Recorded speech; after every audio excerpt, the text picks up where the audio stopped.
हम बात करेंगे किसकी, यूनरी ऑपरेटर की। तो यूनरी ऑपरेटर सुने, यूनरी ऑपरेटर ऐसे ऑपरेटर होते हैं जो अपने साथ एक ऑपरेंड को कंटेन करते हैं, ठीक है।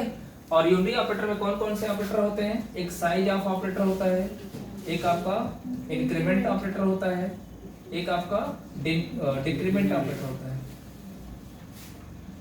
इंक्रीमेंट का मतलब प्लस प्लस और डिक्रीमेंट का मतलब होता है माइनस, ठीक है। एक बार हम इसको और बता दें, एक टॉपिक है कैटेगरीज ऑफ ऑपरेटर। तो अगर इसका मतलब ये होगा कि जो सी लैंग्वेज में जितने भी ऑपरेटर्स होते हैं उनको कुल 3 पार्ट्स में कैटेगराइज किया गया है। एक है यूनरी, एक है बाइनरी, एक है टर्नरी। इसका मतलब ये हो गया कि सी लैंग्वेज के अंदर कुल जो ऑपरेटर्स हैं उसमें से कुछ ऑपरेटर ऐसे आते हैं जो यूनरी में आते हैं, कुछ ऑपरेटर ऐसे आते हैं जो होते हैं जो बाइनरी की कैटेगरी में आते हैं, और कुछ ऑपरेटर ऐसे होते हैं जो टर्नरी। कुछ का मतलब टर्नरी में सिर्फ एक ही आता है, टर्नरी में सिर्फ एक ही ऑपरेटर है आता है, उसका नाम क्या है, कंडीशनल ऑपरेटर, जिसको आगे हम लोग डिस्कस करेंगे, ठीक है। बाइनरी में जो बाइनरी ऑपरेटर होते हैं 2 ऑपरेंड के ऊपर ऑपरेशन परफॉर्म करते हैं, इसलिए यहाँ पे 2 लिखा गया है। टर्नरी में 3 ऑपरेंड्स होते हैं, यूनरी में 1 ऑपरेंड्स होते हैं। तो हमको पढ़ना है यूनरी ऑपरेटर के बारे में, जिसमें सबसे पहला ऑपरेटर हम लोग जो डिस्कस पढ़ेंगे उसका नाम क्या है, साइज ऑपरेटर। अच्छा, यूनरी ऑपरेटर किसे कहा जाएगा, जो एक ऑपरेंड कंटेन करे, है ना। ये सारे ऑपरेटर जितने भी आपको दिख रहे हैं ये सारे एक बार में एक ही ऑपरेंड के ऊपर ऑपरेशन परफॉर्म करते हैं।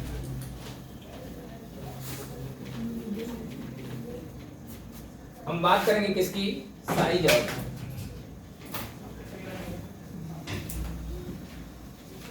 ठीक है, इसके नाम में ही इसकी मीनिंग छिपी हुई है।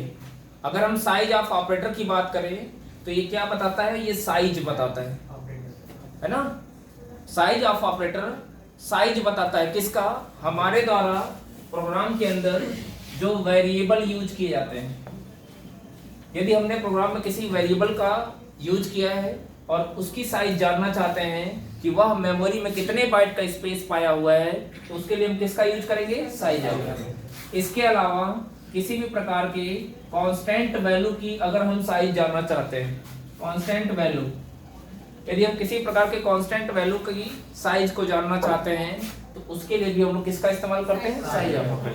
तो ये नाम से ही पता चल जा रहा है, ये साइज बताता है किसका, वेरिएबल या कांस्टेंट वैल्यू का जो किसी यूजर द्वारा प्रोग्राम के अंदर यूज किया जाता है। ठीक है, इसका डेफिनेशन यही आप है कि it returns size of, it returns size of variable oblique constants, है ना, इन बाइट, है ना, बाइट में साइज को बताता है। 2 बाइट का स्पेस है, 4 बाइट का स्पेस, मतलब मेमोरी में वेरिएबल के द्वारा अथवा कांस्टेंट के द्वारा कितने बाइट का स्पेस लिया गया है, यह अगर हम जानना चाहते हैं तो किसका इस्तेमाल करते हैं, साइज ऑफ। ठीक है, चलो देखें, ये साइज ऑफ ऑपरेटर पे आधारित एक एग्जांपल हमने लिया है।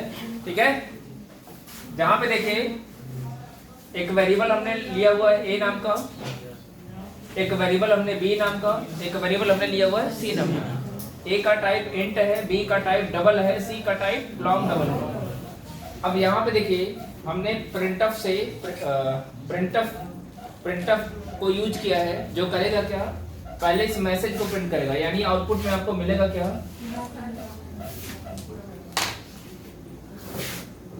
आउटपुट में आपको क्या मिलेगा, size of int is equal to, इस मॉड डी के जगह पे, इस मॉड डी की जगह पे साइज ऑफ ऑपरेटर क्या करेगा, ए का जो भी साइज होगा, ए का साइज क्या होगा, अब ए का टाइप क्या है, इंट, और इंट के लिए मेमोरी में 2 बाइट का स्पेस मिलता है।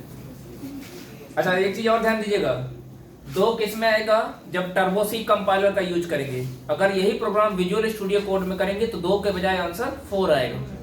तो एक क्वेश्चन कभी कभी पूछ लिया जाता है कि क्या सी लैंग्वेज में जो वेरिएबल या कांस्टेंट की जो साइज होती है वो कंपाइलर टू कंपाइलर वेरी करती है, तो बिल्कुल वेरी करती है। आप खुद ही देख लो, टर्बो सी नाम के कंपाइलर पे 2 बाइट का देगा, अगर हम इसी प्रोग्राम को विजुअल स्टूडियो कोड में कराएंगे तो ये कितने का देगा, 4 बाइट्स का।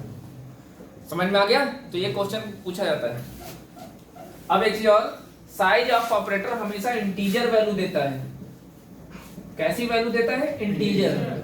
इसीलिए देखिए फॉर्मेट स्पेसिफायर हर जगह मॉड डी का इस्तेमाल किया गया है। जैसे इस केस में देखिए साइज ऑफ ए का साइज बताएगा। अब ए का साइज क्या होगा वह जानने के लिए हमको ये देखना पड़ेगा ए का टाइप क्या है। ए का टाइप क्या है? इंट। इसलिए मैं यहाँ पे क्या प्रिंट करेगा? 2। मतलब मॉड डी के जगह पे साइज ऑफ ऑपरेटर क्या करेगा? 2 प्रिंट कर देगा।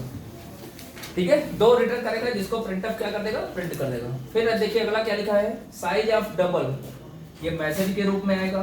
Size of double. अब डबल के लिए मेमोरी में कितने बाइट का स्पेस मिलता है ये हमने आपको डेटा टाइप में बताया था। डबल के लिए मेमोरी में 8 बाइट का स्पेस मिलता है। तो साइज ऑफ ऑपरेटर क्या करेगा?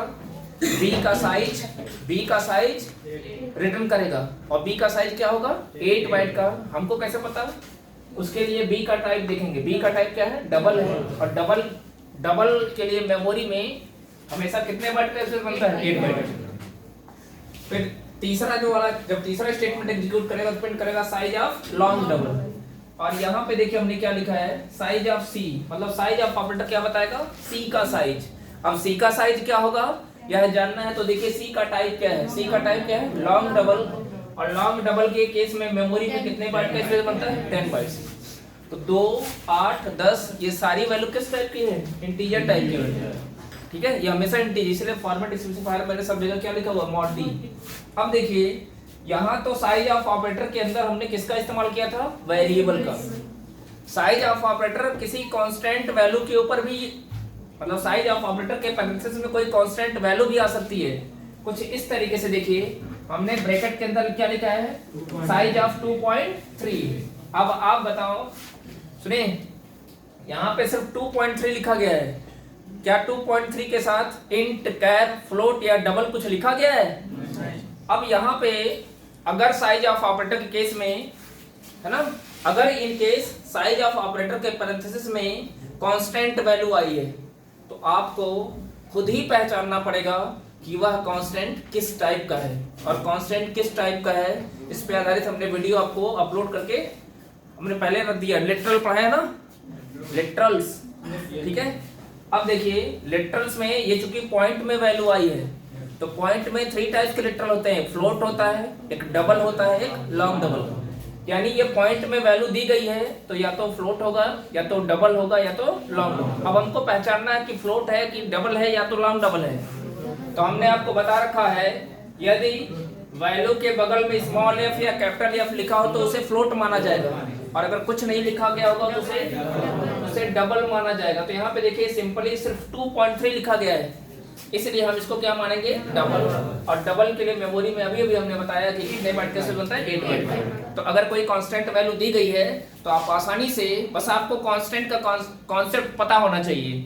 अगर आपको कांस्टेंट का कॉन्सेप्ट पता है और आपको याद होगा हमने आपको बताया था कि कंपाइलर के अंदर यही मीनिंग, यही फॉर्मेट बना के रखा गया है। जैसे देखो हमने 2.3 लिखा तो कंपाइलर के अंदर इसका फॉर्मेट क्या होगा? डबल। और यही कारण है कि साइज ऑफ ऑपरेटर क्या रिटर्न करेगा? 8 बाइट। नीचे देखिए हमने लिखा है साइज ऑफ 238L। L का मतलब लॉन्ग से है तो इंटीजर वैल्यू है, और लॉन्ग इंट के लिए मेमोरी में 4 बाइट का स्पेस बनता है। लॉन्ग इंट के लिए मेमोरी में कितने बाइट का स्पेस बनता है? 4 बाइट का। तो यहाँ पे आपने क्या देखा? साइज ऑफ ऑपरेटर क्या बता रहा है? साइज, कि कितने बाइट का स्पेस किसी वेरिएबल द्वारा या किसी कांस्टेंट वैल्यू द्वारा मेमोरी में ऑक्युपाई किया जा रहा है।